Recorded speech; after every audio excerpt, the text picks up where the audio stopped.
ವಿಶ್ವಾಚಾರ್ಯರೇ, ನೀವು ಸತ್ಯವಂತರು ಹೌದು, ಸದ್ಗುಣವಂತರು ಹೌದು, ವೀರಾದಿ ವೀರರು ಹೌದು. ಕಾಶಿ ಕ್ಷೇತ್ರದವರೆಗಾಗಿ ಬಂದು ಅಲ್ಲಿರುವಂತಹ ದಾರಿಣೀಶ್ವರನೆಲ್ಲ ಗೆದ್ದು ನಮ್ಮ 3 ಜನ ಹೆಣ್ಣು ಮಕ್ಕಳನ್ನ ಕರೆತಂದವರು ನೀವಿದ್ದೀರಾ. ಅಂಬಿಕೆ ಅಂಬಾಲಿಕೆಯರನ್ನು ಕರೆತಂದವರು ನೀವಿದ್ದೀರಾ.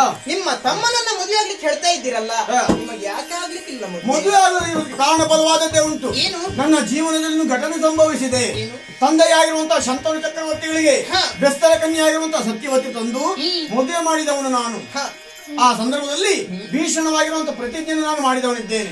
ಮರಣ ಪರ್ಯಂತರ ಸತ್ಯವನ್ನು ವರಿಸುವುದಿಲ್ಲ, ಪಟ್ಟವನ್ನು ಏರುವುದಿಲ್ಲ ಎನ್ನುವುದಾಗಿ.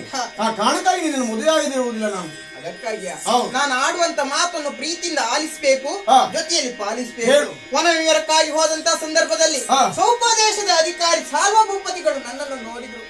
ನಾನು ಅವರನ್ನು ನೋಡಿದೆ. ಅವರ ರೂಪಕ್ಕೆ ಸೋತಂತ ನಾನು ಅವರ ರೂಪಕ್ಕೆ ಸೋತಿದ್ದೇನೆ. ಅವರು ನನ್ನ ರೂಪಕ್ಕೆ ಸೋತಂತ ಕರದಲ್ಲಿ ಕರವನ್ನಿಟ್ಟು ಭಾಷೆ ಕೊಟ್ಟಿದ್ದೇನೆ, ಮದುವೆಯಾಗುತ್ತೇನೆ ಎನ್ನುವುದಾಗಿ ನನ್ನನ್ನು ಅಲ್ಲಿವರೆಗಾಗಿ ಕಳುಹಿಸಿಕೊಡ್ತೀರಾ? ಮತ್ತೊಬ್ಬರ ಸ್ವತಂತ್ರವನ್ನು ಕಸಿದುಕೊಳ್ಳುವಂತ ವಂಶ ನಮ್ಮ ಚಂದ್ರ ವಂಶ ಅಲ್ಲ. ಸಾಲವನ್ನು ಕೂಡಿ ಸಂತೋಷದಿಂದ ಇರ್ತೀಯಂತ ಆತನಿದ್ದಲ್ಲಿ ಕಳಿಸಿ ಕೊಡ್ತೇನೆ. ಹೋಗುವಾಗ ನೀನೊಬ್ಬಳೇ ಹೋಗುವುದಲ್ಲ, ನಮ್ಮಲ್ಲಿ ವೃದ್ಧ ಬ್ರಾಹ್ಮಣರಿದ್ದಾರೆ. ಭೂಮಿ ಮೇಲೆಗೆ ಕಣ್ಣಿಗೆ ಕಾಣು ದೇವರು ಯಾರು ಕೇಳಿದ್ರೆ ಬ್ರಾಹ್ಮಣರು. ಆ ಬ್ರಾಹ್ಮಣನ ಜೊತೆಲಿ ಕಳಿಸಿ ಕೊಡ್ತೇನೆ. ಹೋಗಿ ಸಾಲನಿಗೆ ನಿಶ್ಚಂತೆಯೇ ಬದುಕು.